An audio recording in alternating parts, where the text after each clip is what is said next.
Rakan Pintu.co. Meninggalnya ulama karismatik Aceh Tengku Haji Muhammad Yusuf Awahab atau Tusop meninggalkan duka mendalam bagi masyarakat Aceh. Dari pesantren Babu Salam Al-Aziziyah, lihat sejumlah ulama mulai berdatangan ke kediaman Ayah Sob Jenib di Biren. Tengku Muhammad Yusuf M. Nasir atau akrab disapa Abia Jenib mengatakan Ayah Sob dimakamkan di Komplek Dayah Al-Aziziyah Jenib pada Minggu 8 September 2024 jam 10 pagi. Allah, besok pemakamannya di komplek tidak Dayah. ada halangan apa-apa di Komplek Dayah Babu Salam Al-Aziziyah ini sekitaran jam 10 pagi.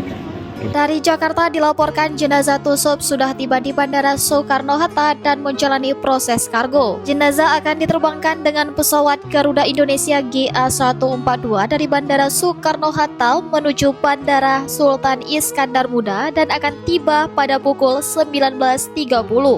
Mau tahu berita terupdate tentang Aceh? Baca berita selengkapnya di Pintu.co.